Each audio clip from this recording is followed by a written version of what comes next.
13h, 14h, Europe 1 Info. À 13h32 sur Europe 1, la suite d'Europe 1 Info, vous écoutez Clélie Mathias et vos trois chroniqueurs, Clélie, Sophie Audugé, Jean-Michel Salvatore et Georges Fenech. Georges Fenech, vous nous disiez, pour le Parti Socialiste, c'est une victoire à la Pyrrhus qui s'est passée hier. Pourquoi ?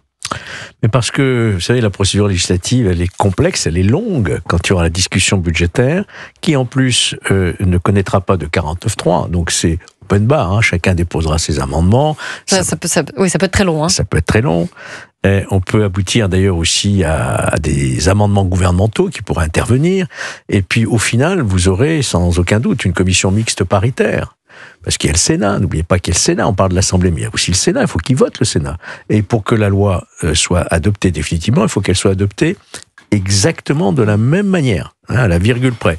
Donc s'il y a une différence sur un seul amendement, ça revient devant l'Assemblée, et puis ensuite il y a une commission mixte paritaire où les LR sont quand même en majorité avec les macronistes, voyez-vous. Donc les socialistes pourraient être dupes dans cette affaire. Ils le savent d'ailleurs au fond, qu'ils n'ont pas gagné, parce que ils auraient entendu déjà abrogation, c'était différent. Là ils ont entendu suspension, on repousse de quelques années l'âge de la retraite, enfin la réforme. Ça n'est pas une victoire totale, absolue, sûre et définitive. Il peut se passer beaucoup de choses. Jean-Michel Salvatore. Ouais, mais moi je suis un peu plus sceptique. Ouais. Je suis assez sceptique. Je pense qu'à partir du moment où on dit qu'on suspend, ça veut dire qu'on remet les compteurs à zéro et qu'il faudra renégocier à partir de zéro. Surtout si on implique les partenaires sociaux, comme le souhaite Sébastien Lecornu. À partir du moment où les syndicats et notamment la CFDT va s'emparer du sujet, il va falloir lui lâcher beaucoup de choses et notamment la méthode. Je pense que c'est vrai que pour faire passer une réforme comme ça, un pouvoir ne peut pas y aller sans avoir l'accord d'au moins un syndicat. C'est une règle qu'on a pu observer ces dernières années.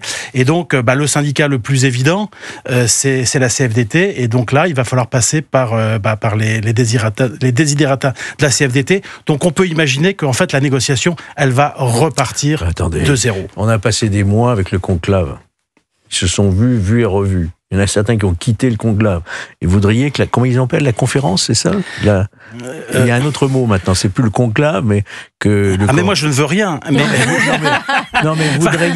je veux dire, vous imagineriez qu'il puisse sortir quelque chose d'une autre, comment dirait Général de Gaulle, comité Théodule, qui va tout à coup sortir du chapeau. Non. Moi je pense que là, Lecornu a dit il va falloir créer une commission pour commencer à y réfléchir avant la présidentielle. Oui, c'est ça, oui. Mais il va de soi que ça sera le nouveau président qui devra, ce seront les candidats qui devront se prononcer pendant la campagne électorale. Et ce qui est terrible, c'est que cette réforme des retraites qu'on traîne déjà depuis 2017, on va la traîner jusqu'en 2028, alors qu'il y a tant de sujets à régler, notamment l'éducation, la santé, etc., etc. Donc c'est un temps perdu incroyable et ça va véritablement plomber. Ça a déjà plombé finalement les deux quinquennats de Macron, parce que finalement il reste plus grand-chose des deux quinquennats de Macron, mais ça va également plomber le quinquennat du suivant qui devra prendre des engagements. Mais c'est une évidence. C'est une évidence. Moi, je pense qu'aujourd'hui les Français sont à la fois sidérés, stupéfaits, en colère,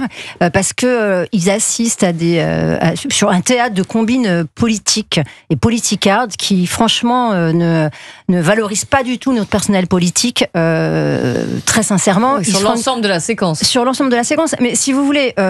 On a effectivement parlé des retraites depuis des mois et des mois. On a consommé un temps, mais énorme, donc énormément d'argent pour que tous ces gens parlent ensemble pendant des mois et des mois pour arriver à une réforme qui vaut ce qu'elle vaut. Je veux dire, la plupart des Français, une grande partie est contre, une grande partie est pour, mais au moins elle avait le mérite d'enclencher le truc.